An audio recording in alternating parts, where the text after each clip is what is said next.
अस्सलाम वालेकुम guys, welcome back to new video. और आज आपको मैं गाड़ी में बैठे दिखा होगा तो आपको कैप्शन पढ़ के और थंबनेल देख के पता चल गया होगा कि हम इस वीडियो में किस चीज के बारे में बात करने वाले हैं। सो अब से पहले मेरी जिंदगी 2 व्हील पे थी, अब 4 व्हील पे आ गई है, तो हमने सोचा ये आप लोगों के साथ भी ये एक्सपीरियंस शेयर किया जाए कि how to buy your first car in UK. Car आपको यूके में पहली कैसे खरीदनी है, क्या क्या चीजें जहन में रखनी है, खरीदनी चाहिए भी या नहीं चाहिए, पब्लिक ट्रांसपोर्ट ज़्यादा बेस्ट है या कार की ज़रूरत है, अगर स्टूडेंट हैं आप या डिपेंडेंट हैं और बजट बिल्कुल लो है या ना होने के बराबर है, तो पहली कार अगर खरीदनी है तो कैसे खरीदनी है। एज अ स्टूडेंट कितने की कार होनी चाहिए, आपका बजट सबसे ये इंपॉर्टेंट मैटर करता है कि आपको अपने बजट में रहते हुए आपने कार लेनी है और बजट होता कितना है, रोड टैक्स कितना पे करना पड़ता है, इंश्योरेंस कितनी हो जाती है, इंटरनेशनल ड्राइविंग लाइसेंस पे। चूंकि मेरे पास यूके लाइसेंस मैंने लिया है रिसेंटली, मुझे ड्राइविंग आती नहीं थी, आप वो वीडियो देख चुके हैं,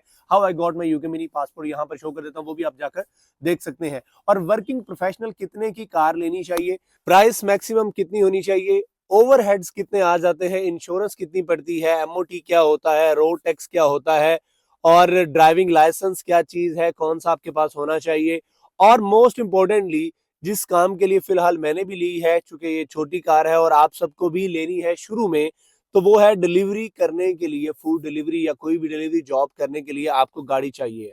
और इसके अलावा किन किन चीजों के लिए जरूरत है, तो इस वीडियो में आज हम सारी इन बातों के बारे में डिस्कस करने वाले हैं। So let's go. सबसे पहले जब भी आपने कार बाय करनी है तो आपको मैं बताऊं, स्टूडेंट जो आप नॉर्मल छोटी कार डिलीवरी के लिए या अपने प्राइवेट यूज के लिए लेते हैं या पर्सनल यूज के लिए लेते हैं, वो मैक्सिमम 1000 से 1500 पाउंड के अंदर आपको मिल जाती है।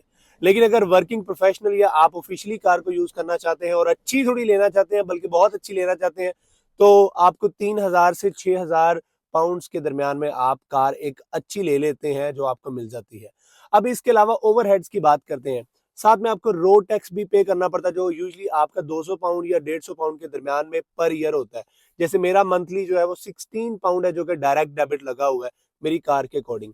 इसके अलावा साथ में आ जाती है आपकी इंश्योरेंस। अगर आप इंटरनेशनल लाइसेंस लेके आए हैं तो 1 साल के लिए आप गाड़ी चला सकते हैं, और वो आपका 1 साल का ड्यूरेशन, जैसे ही आपने चेक इन किया, आप लैंड किया आपने यूके में, चाहे आपने गाड़ी ली या नहीं ली, पूरा साल चलाई या नहीं चलाई, आपकी जो वैलिडिटी थी उस लाइसेंस को 1 साल के लिए यूज करने के लिए वो खत्म हो गई। सो यूजली जो इंटरनेशनल लाइसेंस है उस पर इंश्योरेंस सस्ती होती है। जैसे मेरा यूके लाइसेंस था तो मेरी जो फर्स्ट इंश्योरेंस थी न्यू यूके लाइसेंस पे, वो जरा थोड़ी महंगी हुई थी। इनफैक्ट मेरी कार जितने की मैंने ली, उससे भी कह लें कि आप 25% जो है, या 40% या 30%, आप 30% कह सकते हैं कि मुझे मेरे कार की प्राइस से भी महंगी पर ईयर 1 साल के लिए इंश्योरेंस महंगी पड़ी।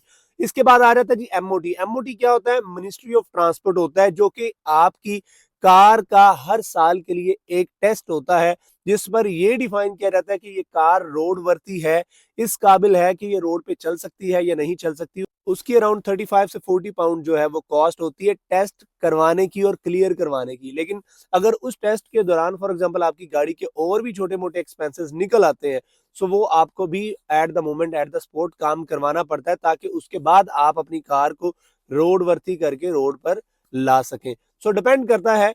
अब यूजली 1 साल की होती है, तो जब भी आप सेकेंड हैंड कार बाय कर रहे हैं तो कोशिश करें कि आपकी मैक्सिमम एमओटी का ड्यूरेशन रहता हो। मतलब अराउंड मैंने ये कार ली थी अभी फरवरी में, 1 फरवरी में, तो इसकी जो एमओटी है वो नवंबर 2024 तक, मतलब तकरीबन 8 से 9 महीने या 10 महीने अभी मजीद इसकी जो है वो एमओटी वैलिड है। मतलब इस दौरान अगर छोटा मोटा कोई काम निकल आता है, ऑयल शॉयल चेंज करवाना, तो वो मुझे करवाना पड़ेगा।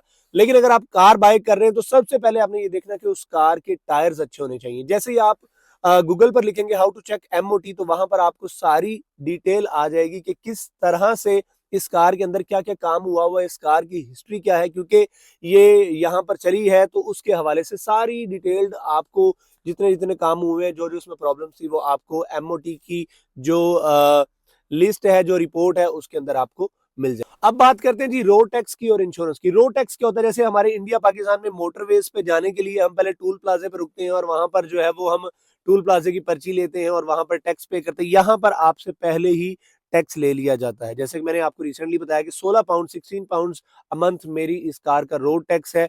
आप रोड टैक्स और इंश्योरेंस के अलावा you are not allowed to bring your car on the road. अगर आप ले आते हैं तो आपकी कार पकड़ी जाती है, तो आपको जो है ना वो 6 पॉइंट भी लगा दिए जाते हैं, जितने भी मतलब इतने पॉइंट लग जाते हैं कि आप फिर जो है ना उसके बाद आपका लाइसेंस कैंसिल हो जाता है, ठीक है। और रोड टैक्स और इंश्योरेंस मस्ट है, और लाइसेंस आपका मस्ट है, फिर ही आप रोड पर कार ला सकते हैं, तो ये बात याद रखिएगा। अब इंश्योरेंस सस्ती कैसे मिलेगी? अगर आप सिंगल ड्राइवर है तो यूजुअली थोड़ी सी महंगी पड़ती है, लेकिन अगर आप अपने साथ दूसरा ड्राइवर भी ऐड कर लेते हैं तो आपकी इंश्योरेंस ऑल टुगेदर थोड़ी सस्ती पड़ जाती है। ये बात ज़हन में रख लीजिएगा। सम टाइम रिसेंटली मैंने अपने एक दोस्त की करवा के दी थी 2 ड्राइवर्स के साथ इंटरनेशनल लाइसेंस पे, तो वो अराउंड 12 से 1300 पाउंड की हुई थी। और मैंने चूंकि अपनी जो है वो इस कार की स्विफ्ट है, ये जी सुजुकी स्विफ्ट है, 2009 मॉडल है, और इसकी मैंने जो इंश्योरेंस करवाई तो मुझे ये अराउंड 1949 पाउंड्स की मुझे पर ईयर 1 साल के लिए पड़ी। उसके बाद अगले साल फिर मुझे दोबारा इंश्योरेंस करवानी पड़ेगी, और अगर मैंने क्लेम नहीं किया होगा तो मुझे नो क्लेम बोनस भी मिल जाएगा। तो ऑल टुगेदर मेरी जो इंश्योरेंस है वो अगले साल थोड़ी सस्ती हो जाएगी। This is how, keep in your mind, you are not allowed to bring your car on the road without the road tax paying and insurance. So ये जहन में आपने चीजें रख लेनी। बात करते हैं जी डिलीवरी के लिए, आपने ऐसी कार लेनी है जिसकी आपके पास जो है ना माइलेज ज्यादा हो, ठीक है। अप हिल डाउन, जैसे मैं अभी ग्लासगो में हूँ तो ये थोड़ा हिली एरिया है, अप हिल डाउन ही लाता है, तो वो थोड़ी जो है ना माइलेज डिस्टर्ब हो जाती है। सो आपने ऐसी कार लेनी है फिलहाल छोटी, अगर आप डिलीवरी करना चाहते हैं तो आपने जिसकी माइलेज ज्यादा हो, ताकि आप मैक्सिमम जो है वो आपका जो एक्सपेंस हो वो कम हो और मैक्सिमम आप अर्न करके सेव कर सकें, जिसका सबको ही बेसिकली जरूरत होती है, जो लोग भी गाड़ी लेते हैं। इसके अलावा फायदे क्या है कि जैसे आप लंदन, बर्मिंघम, मैनचेस्टर और इस एरिया बड़े शहरों में रहते हैं, डंडरा में रहते हैं, तो वहां पर यूजली जो पब्लिक ट्रांसपोर्ट है वो बहुत अच्छी है। और चूंकि बिजी एरियाज भी होते हैं तो वहां पर लोग ज्यादातर जो है वो अपनी पब्लिक ट्रांसपोर्ट को प्रेफर करते हैं।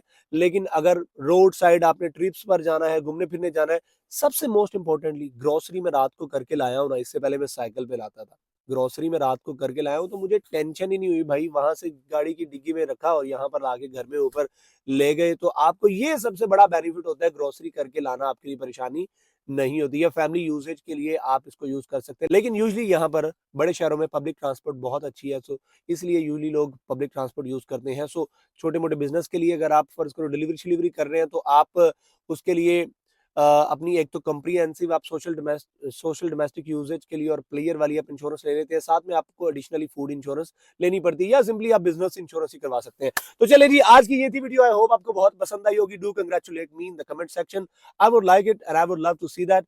सो कल होती है फिर किसी नई वीडियो में मुलाकात, तब तक अपना बहुत सारा ख्याल रखें और मुझे इजाजत दें। अल्लाह हाफिज।